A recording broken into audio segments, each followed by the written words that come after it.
Today we talked about changing states. Now, by states, we don't mean Michigan or California. We mean states like solids, liquids, and gases. So, when we're talking about changing states, we're changing from one of these states, for example, a solid, to another state, for example, a liquid. Today you explored two ways to change states: temperature and pressure. Let's start by talking about temperature. In solids, the atoms or molecules that make up the substance have a strong attraction to each other, and they stay in fixed positions. These properties give solids their definite shape and volume.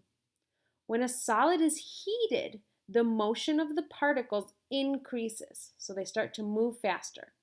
The atoms or molecules are still attracted to each other, but the extra movement begins to compete with their attractions. If enough energy is added, or if we heat it up enough, the motion of the particles begins to overcome the attractions and the particles move more freely. They begin to slide past each other as a substance begins to change state from a solid to a liquid. This process is called melting.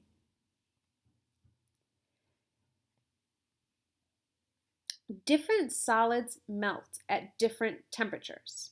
The temperature at which a substance begins to melt is called the melting point. It makes sense that different substances have different melting points. Since the atoms or molecules that substances are made of have a different amount of attraction for each other, a different amount of energy is required to change them from a solid to a liquid. A good example is the melting point of salt and sugar. The melting point of sugar is 186 degrees Celsius. The melting point for table salt is 801 degrees Celsius.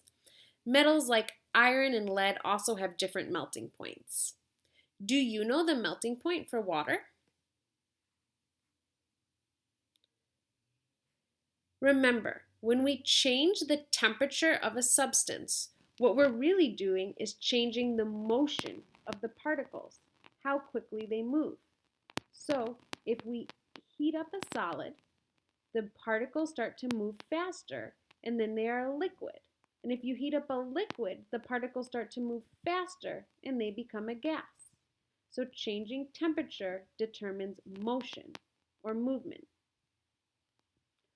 What happens when a substance is heated?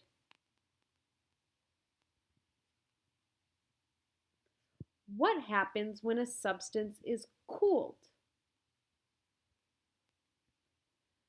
When you heat a substance, the particles start to move faster, and you get a state change. When a substance is cooled, the particles start to move slower, and you can also get a state change. We talked about temperature.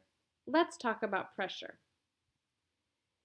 You saw pressure today when you were in the simulation and you decreased the pressure. So here we had it and we pushed down to decrease the pressure, increase the pressure, more pressure. So when you increase the pressure on a gas, what happens to it? Well, the particles start to behave more like a liquid.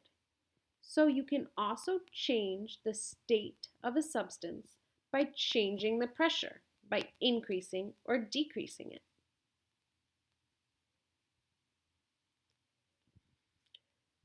Hopefully by today, you know that there are two ways to change states: temperature and pressure.